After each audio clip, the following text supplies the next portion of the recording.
Wow, Kim, that was awesome. I think I'm gonna have to go over just so I don't lose, so I lose by default instead of losing by vote. That was spectacular. Thank you. Oh, thank you.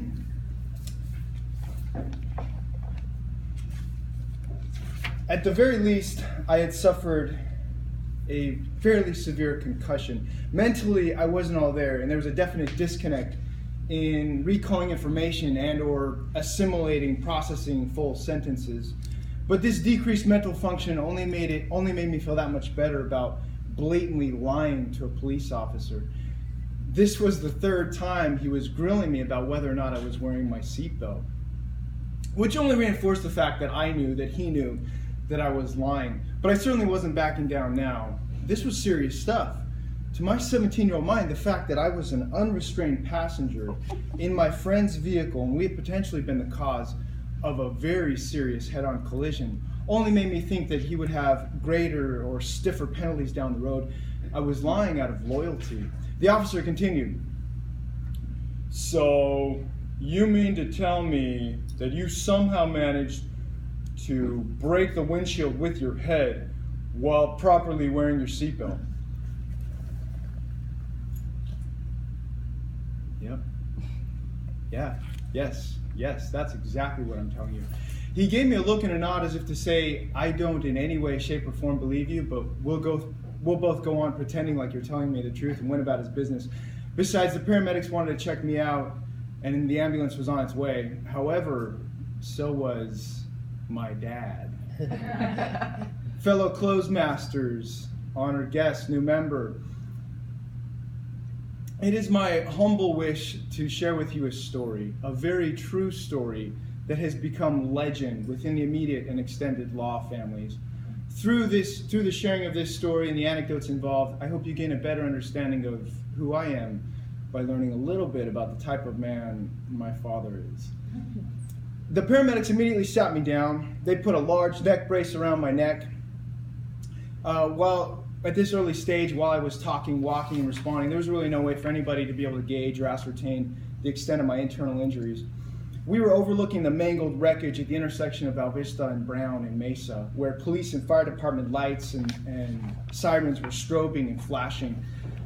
The intersection was littered with hundreds of thousands of shards of glass and fragments of plastic and broken, mangled pieces of metal. You could smell the burned rubber and the smoke.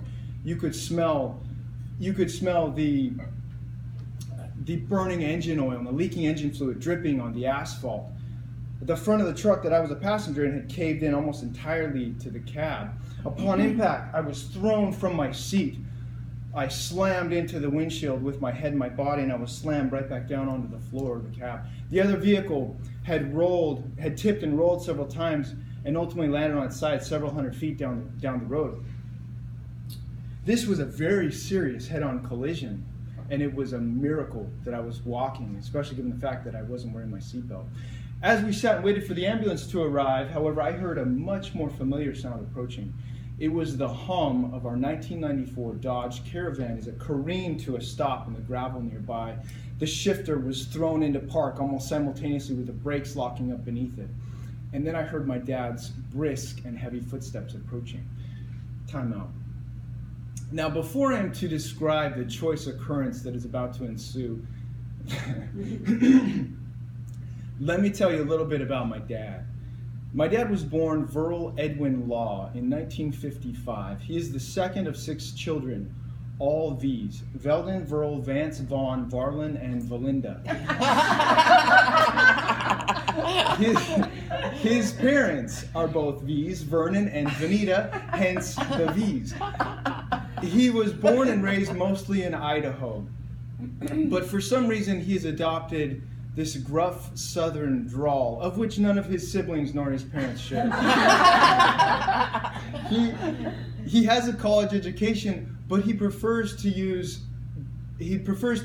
non-standard contractions like ain't and double negatives. He is infamous for saying things such as, "You don't want to be doing that," Daniel, I don't know nothing about no fishing pole. Reese, give me your water. God, what is this clown doing? Get out of the road. Ref, get a pair of glasses. All true. His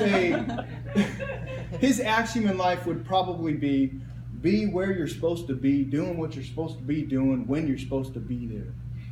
He is a simple man and would prefer vanilla ice cream to virtually any dessert out there.